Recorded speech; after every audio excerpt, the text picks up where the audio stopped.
अब इस शब्द के अंदर सतगुरु बंदी छोड़ पूर्ण ब्रह्म परमात्मा की महिमा का अंश वर्णन है। अंश यानी कुछ कुछ। इसमें से बहुत सा आपने सुना दिया था हमने कि गौ चरान गए थे जब बंदी छोड़ कबीर साहब सतलोक से आकर इनको दर्शन देकर गए। फिर अर्जुन सर्जुन के बारे में भी हमने आपको बताया था कि वो 64 लाख शिष्य जब महाराज को निकम्मा समझकर चले गए अपने गुरु को, वो दुष्ट आत्माएं जब उनके 100 काम सरे, जब तो वो भगवान था और एक लीला करके दिखा दी। अब उनकी परीक्षा खातिर जो कर दहान पछोड़ के देखा करें, कुछ नहीं पाया छाज में, एक छाज में पार पाए सब बार। तो उस समय अर्जुन सर्जुन नाम के थोड़े से डटे थे, वो भी आधे गेगला था, आधा कुंभ गुण था।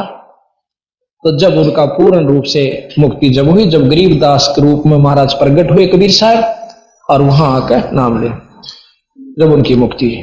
अब हम आपको बताएंगे कि 9 योगेश्वरों के बारे में भी आप कथा सुन चुके हो, और मस्तनाथ जी के बारे में सत्य कथा है ये कि मस्तनाथ जी जिस प्रकार 9 योगेश्वर गए थे गरीबदास जी महाराज की महिमा का देखने खातिर के ये निराजाट सैक मिले विरास। तो वहां मस्तनाथ भी पहुंचे कि मैं देखूं। वैसे संत महिमा यानी जाति नहीं मानते, परंतु वो उनको संत होने के नाते, सिद्ध होने के नाते कोई उनका कोई पंथ नहीं समझा कि इनका कोई पंथ नहीं दिखता मैंने, बिना पंथ के से, बिना नाम के से। तो अपनी सिद्धि से प्रभावित करने के लिए गए। तो बंदी छोड़ अनंत कोट ब्रह्मांड के परमात्मा है, सिद्धि वहां काम नहीं करा करती। मस्तनाथ ने जाके पूछा कि गरीबदास कौन सा भाई? सतगुरु महाराज कहने लगे इस दास को गरीबदास कहे से, आओ नाथ जी बैठो, आसन दुआ। बैठे नहीं, एक कहने लगे तेरा कौन सा पंथ है? गरीबदास जी ने बोले जी मेरा पंथ तो आद अनादि है, आद सनातन पंथ हमारा, जानत नाही ये संसारा, पंथों से थी पंथ अलैदा, और इन बेखा बीच पड़ा है बैदा, इनका रास्ता ठीक नहीं से। नाथ जी अपनी सिद्धि का सहारा लेकर एक मुगदर जो कि पहलवान उठाया करते पहले 40 किलो का, 40 शेर का मन का, और एक हाथ से उठाकर आसमान में भगा दिया 100-150 फुट ऊंचा, और वहीं रोक दिया सिद्धि तक। कहने लगे इसको उतार कर दे दे। और नो पता चला कि यहाँ नाथ जी आए हुए हैं, तो दुनिया वह गांव इकट्ठा हो गया। कभी गरीबदास जी महाराज कहने नाथ जी स्वामी जी बैठो, देखो ये तो बच्चा के खेल हैं, जादूगरा के, आत्म कल्याण का मार्ग कुछ और से। पर नहीं माने, अपने बड़े से छोटे लड़के, दूसरे नंबर के बड़ा जैतराम जी इनका लड़का था, दूसरे तुर्ती राम जी, तुर्ती राम के सिर पर हाथ रखने बोले बेटा स्वामी जी का, नाथ जी का दे दिया मुगदर उतार के।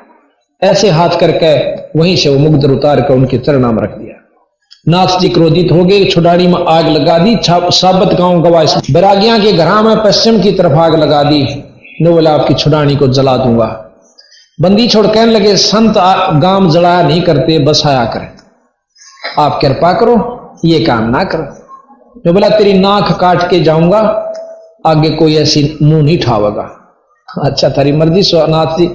कहने लगे इस सिद्धि ते आप एक कुआ खोद दो जिससे ताकि भाई यहां पानी हो जा लोगा ने, और आपने सारी उम्र याद रखेंगे नाथ जी आए थे एक सिद्धि तो कुआ बना गए। ने बोला इन बातों तो काम नहीं चलता, ही पता चल जाए। महाराज ने क्या किया, अपने ऐसे हाथ घुमा कर गरीबदास जी ने ऐसे कर दिया, स्थल बोर में आकर के वो आग मठ में लग जाती है।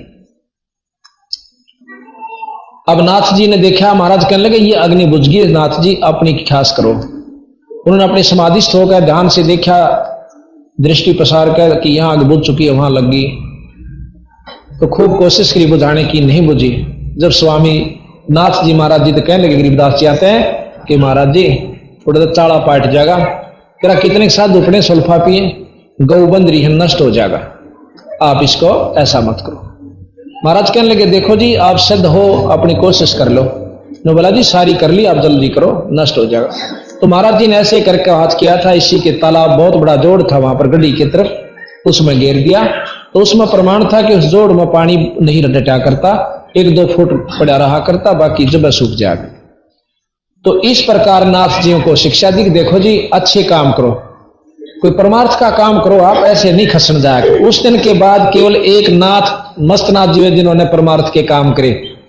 यहां पर यह आश्रम बनवाया, यहां पर कॉलेज बनवा रखा है, जगह जगह पे इनके बहुत, उस दिन के बाद महाराज के आशीर्वाद से इनका काम बहुत शुभ कर्म का चल पड़ा। उन्होंने फिर किसी को दुख नहीं दिया, इस प्रकार से खसन नहीं गए।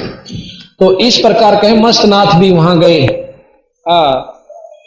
मस्तनाथ जी ने वहां पर, जैसा कि आप अस्तलबोर में देखते हो, बहुत अच्छे आश्रम बनवा रखा है, कॉलेज भी, आंखों का भी, बच्चों का भी बहुत अच्छी तरह सिस्टम कर रखा है।